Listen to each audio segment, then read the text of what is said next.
Nuk e di kush janë këto akuza, unë nuk e di ku i ka gjetë policia këto akuza. Kjo ai është gjykuar, hetuar dhe gjykuar në shtetin grek për akuzën largim nga vendi i votjes së dënimit. Dhe kjo është historia e tij. Të tjerat akuza nuk e di pse policia e shtetit i ka vendosur ato akuza. Nuk e di ku i ka gjetur, sepse duhet të gjesh diku që ti angarkosh një individi. Kështu që kjo e bën policinë e shtetit të pabesueshme në këtë histori. Alessio Gjello me policinë kur ndërkohë ka një përfaqësi juridike. Policia kishte një lodhje të madhe. Kishte 2 vjet që ronte te dera e shtëpisë. Po kishte detyrë ka policia 24 orë. Më thoshin policët, avokat, kur do ta nxjerrësh këtë, sepse ne u meruam shi bor breshër te dera e shtëpisë së këtij individit. Të lutem, dhe policia ishte shumë e lodhur nga qëndrimi te banesa e tij. Sepse, imagjinoni tani, në shi në borë në breshën, në taras aty, polici me gjakavendo në ato kundra shiut, te derat e balkoni, pallat ishin ata pallatët e vjetër të kohës së kaluar, dhe policët rinin atje. Rinin atje. Po mirë, kjo është për siguritë qytetarëve.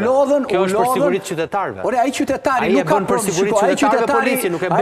Se unë e kuptoj dashamirësinë dhe përgjegjësinë tuaj për të thënë për shkakun fjalën që ju kanë thënë ju policët, po problemi se di nëse është e vërtetë. Shikoj, nuk është se polici, nuk është se unë dua të denoncoj, por unë kam asgjë me policën.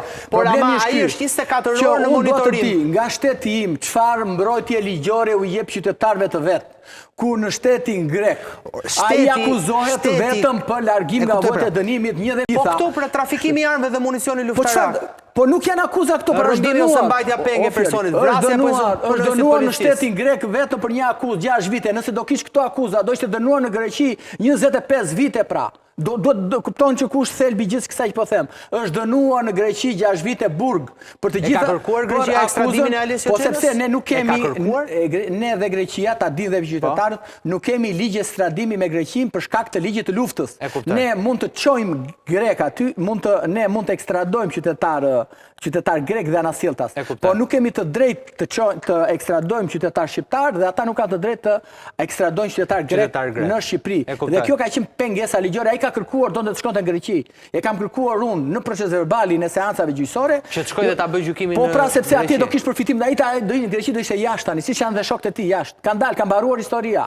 Sepse ishte për largim nga vendi i dënimit dhe ka vendime të gjykatës europiane në Aragoje duke i thënë gjyqtarëve, idiot që janë në këtë republik, që merren me një njeri i cili i ka mbyllur me Greqinë, që në gjykata europiane ka thënë qytetari nuk ka faj sepse çdo njeri kërkon lirinë me çdo kusht. Mënyra se si rruga që ja i zgjedh mund të jetë rrugë e gabuar, po qytetari kërkon lirinë. Tani kemi gjyqtarë që e kanë kaluar vettingun. Po jo, fakti që ti kalon gjykimin atë vettingun nuk të bën gjyqtar të mirë apo të kështu. Tani do ta lëm histori. Jo, nuk të bën as të drejtë. Problemi qëndron këtu. Po nuk të bën as të drejtë. Se po ta bënte të drejtë. Po nuk ta bën. Sepse të mbash në llogari të Greqisë, të Anglisë, të Italisë, shteti shqiptar dhe të bëj inkuizicion ndaj qytetarëve. Po është pa pranueshme. Pra cila është arsyeja që pretendon personin fjalë që ju mbroni që policia apo sistemi i drejtësisë po rëndon mbi atë? Por sikur ai mos kishte kaq i drejtë. Sikur unë i kam bërë kërkesë prokurorit. I kam bërë kërkesë prokurorit të çështjes në Fier. I kam thënë përse policia te banesa e tij nuk është në tagrin time. Unë s'kam dhënë as urdhër